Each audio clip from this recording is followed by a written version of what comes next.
Welcome back to my channel, and here we have an M5 stamp, and we will be seeing Adam Bryant's springboard.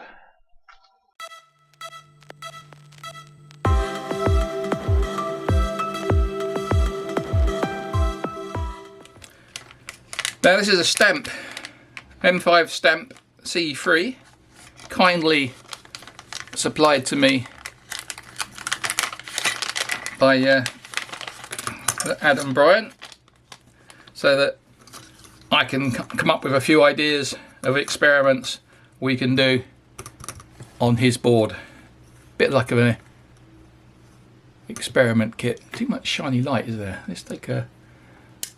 Does that make a difference? See if that works better. It's not so much reflective now. So there's the M5 stamp. And what the board looks like is this. It comes with a plastic cover, which you have to peel the sticker back to get to this screw.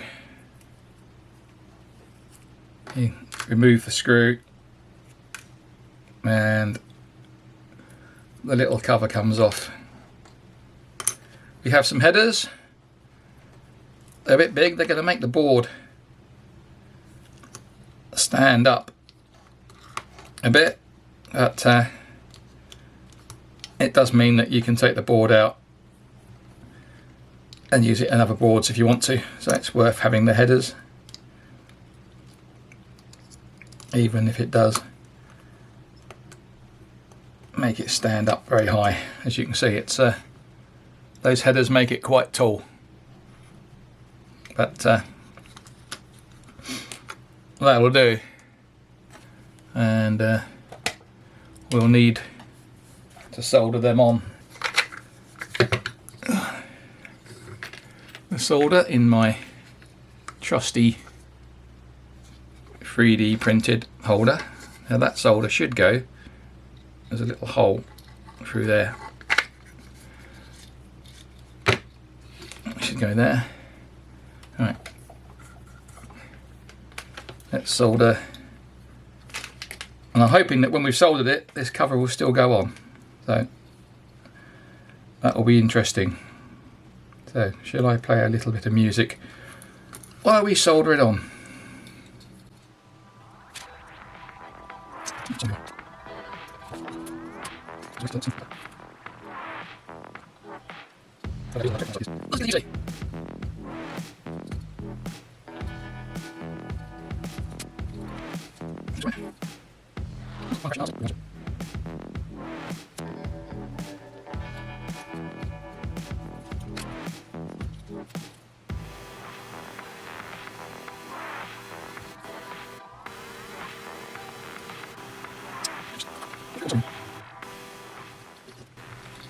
You will notice no extra flux was harmed during the soldering of this board.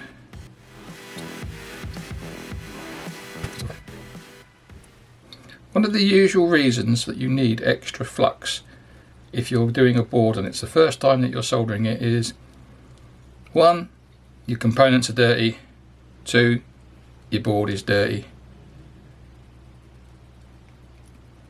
If your board was clean, the solder would flow lovely. If your components were clean, again, it would solder lovely. Flux really helps if you don't have a clean board and you don't have clean legs. Right, nicely soldered on. So put this back on to protect the antenna.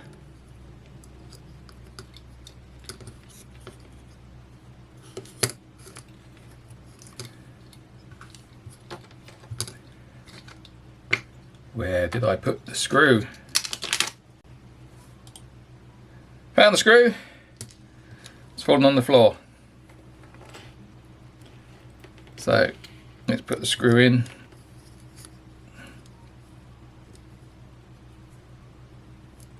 Do it up.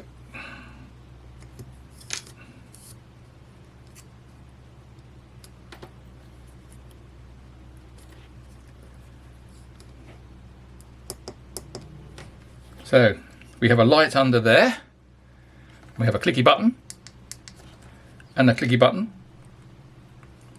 and it's all neatly soldered. And now for the springy bit. Right, we've soldered it on and placed it here, and Adam supplied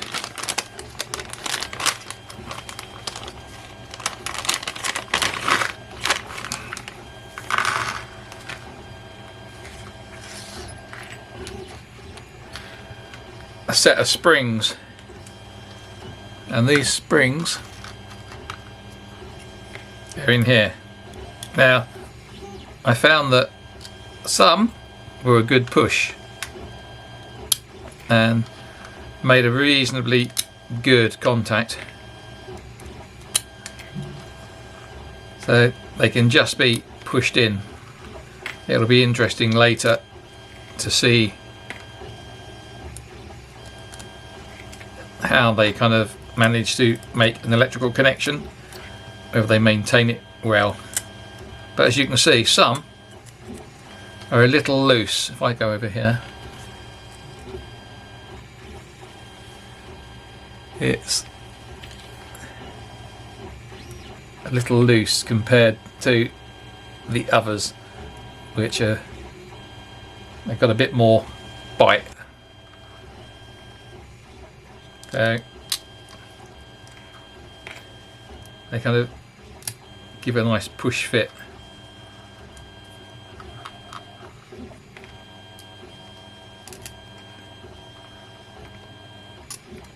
See that one?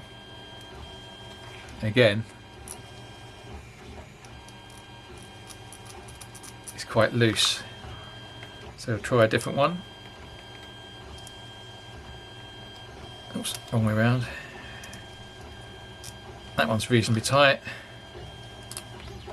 That one's tight. Reasonably tight. Very tight.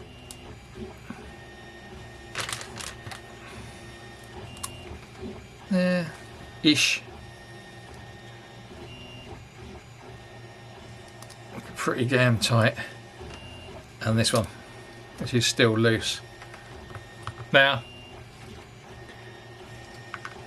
luckily, Adam gave me one spring. I have to ignore the 3D printer that's printing away in the background for a different project. I thought if I could screw a 4mm screw into here, go to this one. If I could screw a 4mm screw into here, it would push the spring out a bit, and then I could unscrew it and it'd be a better fit. But luckily Adam supplied one too many, because when I tried getting the screw out,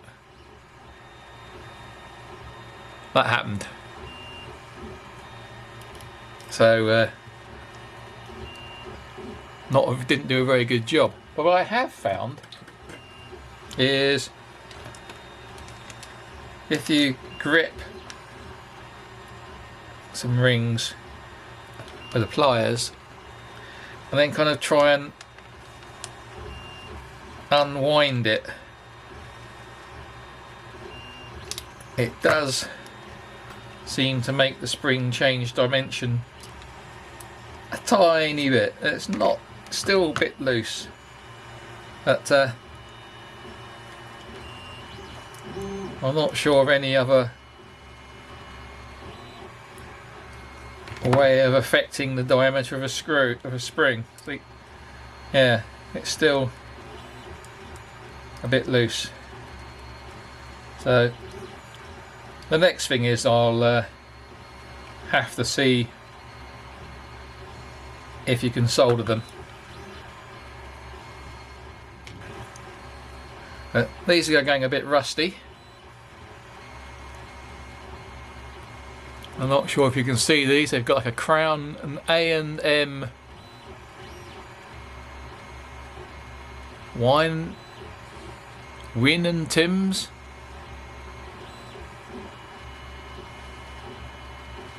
1948. I think somewhere there was a War Department or music wire. No, it says for music wire. I thought there was a War Department emblem on here somewhere, but obviously not. And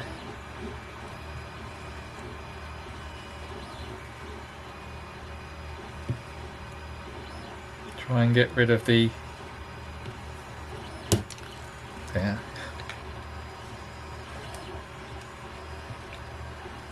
These may be old, and I've never sharpened them, and I've had them for 30 or 40 years. And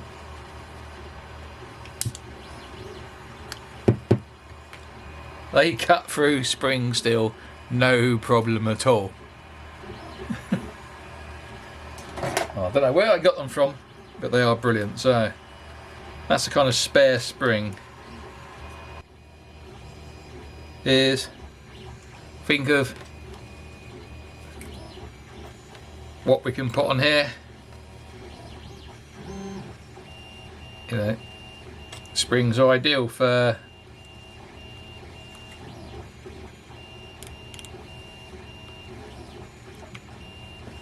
linking an LED.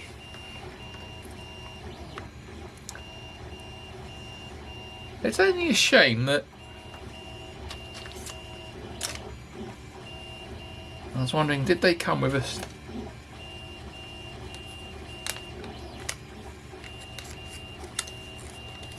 This is a bit strange. Just open this one. This is the other board.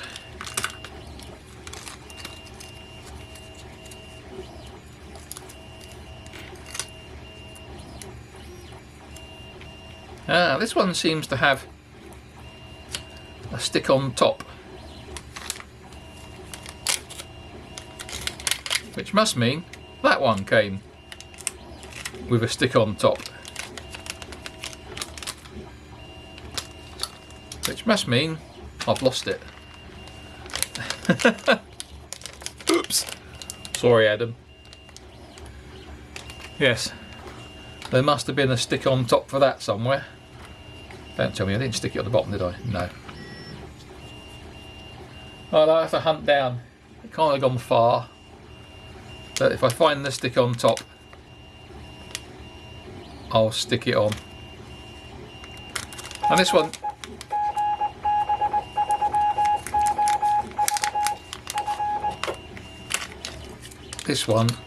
let's zoom the camera back out a bit. This one is a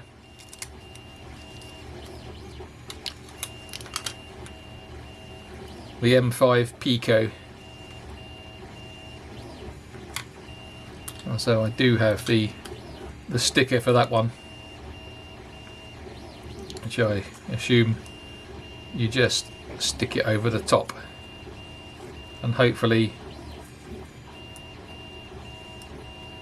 there is a cutout for the screw, which there is. I can just, I'm not sure if you can see it. Let's bring it over here.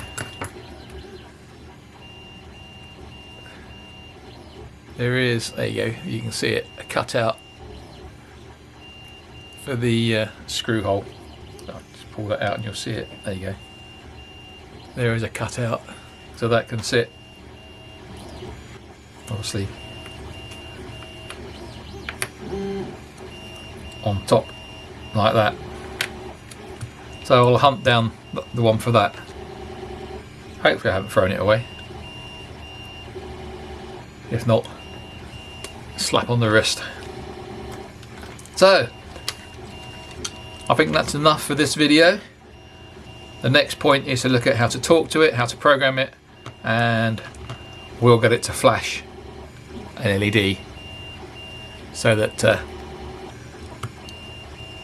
we can enter the Adam Bryant flash and LED short series. So I shall flash an LED with his springboard. Well, if you like to see and you want to subscribe, hit the subscribe button, click the like button, click notification for notifications, and I'll catch you on the next one. Thumbs up.